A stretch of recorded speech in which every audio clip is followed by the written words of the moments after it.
what is this project's end goal, and are you even reaching it? Hi, I'm Ghost from ghostmusic.com, and you're listening to The Dev Room. But first, let's hear from our sponsors. So, as an indie developer, one of the most hardest things that any one of us can ever want to do or fathom to do is knowing when to drop a project. And whew, this one hits deep. We're probably going to get into some emotions on this one.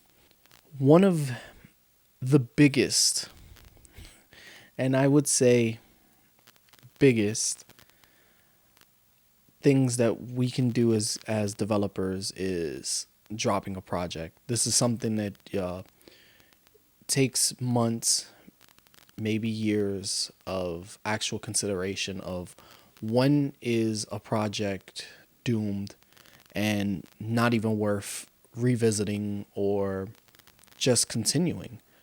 And for many people, I'm gonna speak for myself on this one, but for many people, it's something that you really don't take lightly, because you spend X amount of time on it, and then there's a point when you have to step back and reevaluate what is this project's end goal, and are you even reaching it? There's been many times, and again, I'm going to talk from my personal experience. There's been many times that I've been working on World Defender and I've actually taken steps back and I'm like, what in this project is not getting done? And what is causing me not to be able to finish this game? And majority of it wasn't even the game itself. The game itself was perfectly fine. It was the projects surrounding it. So, just for context sake, what I'm really talking about was the REST API. I know for over the last 4 years, I've been talking about it. The REST API is the biggest component of the game. And I know many people are going to be like, well, what does an API have to do with the game? And the biggest concept of the way that I'm structuring all my games is that you're able to communicate back and forth to my own server for cloud saves, trophy integration, leaderboards. But there's one particular thing that needs to work for the game to actually be ready for basically you guys to play. And what this part of the project is the ability to actually get free DLC some depending on what games you've actually played, and by playing specific games, like let's say World Defender's the first game, and then let's say my what is it, the Ouya project that I worked on that you guys actually can watch on YouTube, and I'll put that in the show notes or maybe the card above me.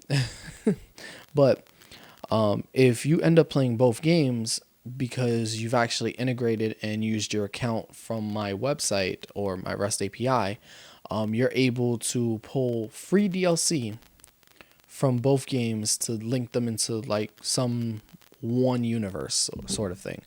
And I wanted to keep this sort of theme going because it's always been my dream to have an expansive world or more of a universe where every little planet is a specific game that you play, but they're all interconnected into one big solar system. If that makes any sense or if it goes over people's heads, please let me know.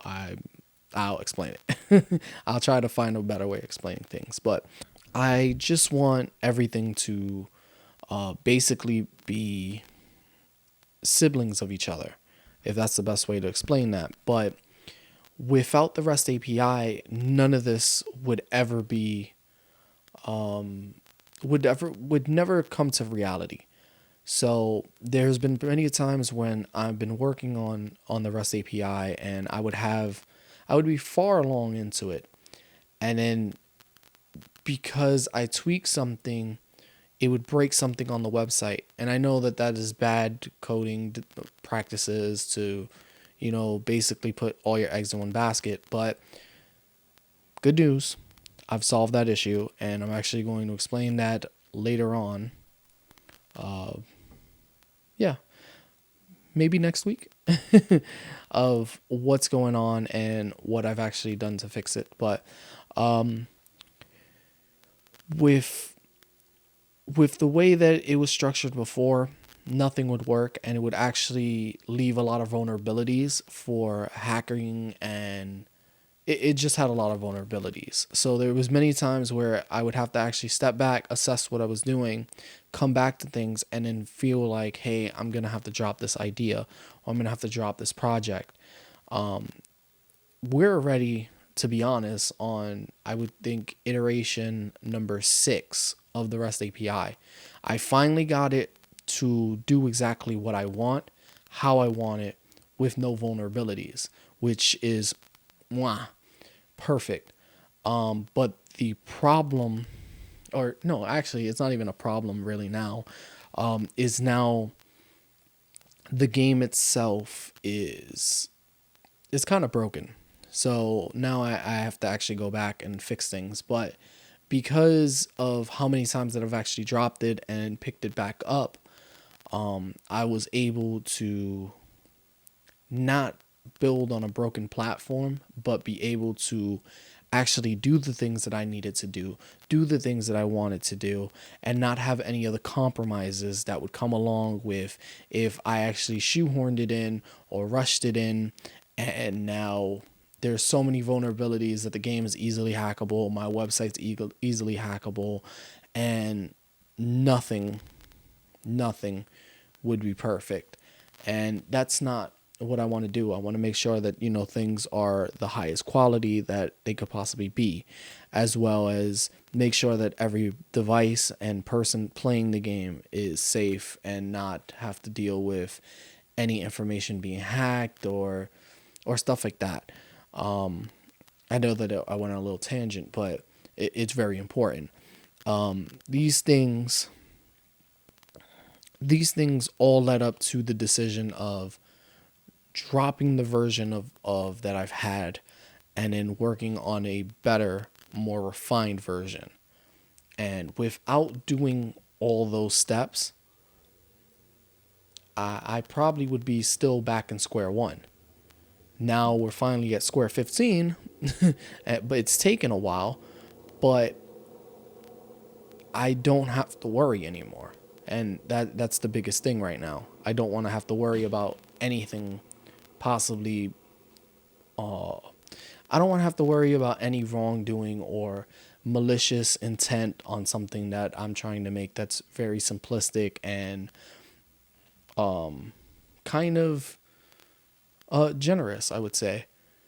But with that one, I would love to know, what projects are you guys working on, and what projects have you dropped, and for what reasons did you drop them?